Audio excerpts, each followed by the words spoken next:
Hello students, I am Sadhana Kumari from Mahatma Gandhi Shikshan Sansthan Darbhanga, वर्ग पंचम, विषय संस्कृत।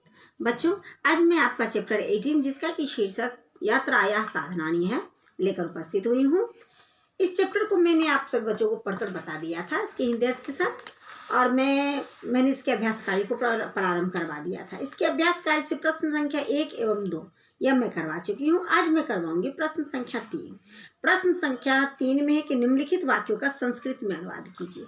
यानी यहाँ पर हिंदी के कुछ वाक्य हैं जिसका कि संस्कृत में आपको अनुवाद करना होगा।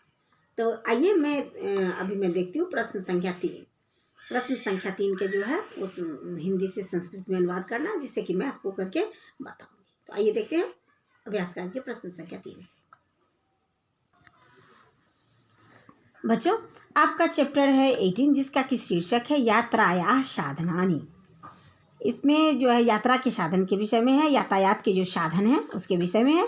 इस चैप्टर को मैंने आप सभी बच्चों को पढ़कर इसके हिंदी अर्थ के साथ बता दिया था। इसके बाद मैंने इसके अभ्यास कार्य को भी प्रारंभ करवा दिया था। इसके अभ्यास कार्य से प्रश्न संख्या 1 एवं 2 यह मैंने आप सभी बच्चों को करके बता दिया था। आज मैं करवाऊंगी प्रश्न संख्या 3। प्रश्न संख्या 3 में है कि निम्नलिखित वाक्यों का संस्कृत में अनुवाद कीजिए।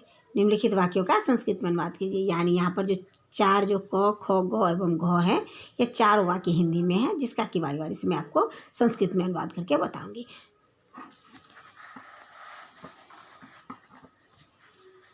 इसका जो पहला वाक्य है कि प्राचीन काल में लोग पैदल ही यात्रा करते थे। प्राचीन काल में लोग पैदल ही यात्रा करते थे।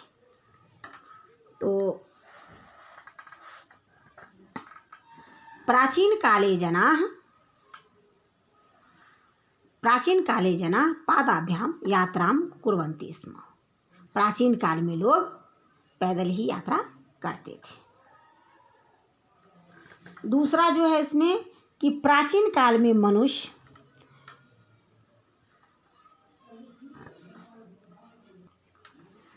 प्राचीन काले जना पादाभ्याम यात्रां कुर्वन्ति स्म। प्राचीन काल में लोग अपने पैरों से ही यात्रा करते थे। लोग चलकर ही यहाँ से वहाँ तक जाते थे। यहाँ पर है इसका जो हिंदी में भी यही है कि प्राचीन काल में लोग पैदल ही यात्रा करते थे, जिसका कि संस्कृत में मैंने प्राचीन काले जना पादाभ्याम यात्रां कुर्वन्ति स्म बताया है आपको।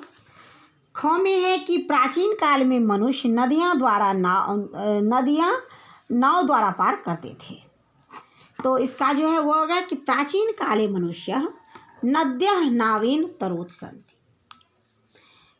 नाव द्वारा पार करते थे।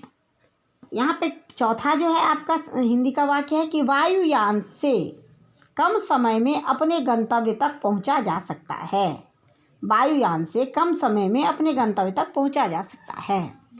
तो वायुयानेन अल्पसमये निजं गंतव्यं शक्नोति। वायुयान से कम समय में अपने गंतव्य तक पहुंचा जा सकता है। यहाँ पर है कि मरुस्थल प्रदेश का एकमात्र यातायात का साधन ऊँट है। मरुस्थल प्रदेश का एकमात्र यातायात का साधन ऊँट है। तो मरुस्थले प्रदेशे उष्ट्र एव यात्राया साधनम अस्ति। मरुस्थल प्रदेश का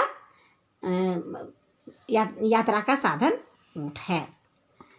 इस प्रकार से जो 4 यहाँ पर जो आपके हिंदी के वाक्य दिए गए थे, जिसका कि था कि संस्कृत में अनुवाद कीजिए, तो यहाँ मैंने इन सभी वाक्यों का संस्कृत में अनुवाद करके बता दिया है। आप सभी बच्चे भी ध्यानपूर्वक इसे अपनी कॉपी में लिख लेंगे। अभी आपका जो चैप्टर है 18 जिसका कि शीर्षक यात्रा या साधनानी है, इस चैप्टर से मैंने अभ्यास कार्य के प्रश्न संख्या 3 को भी करके आप सभी बच्चों को बता दिया है।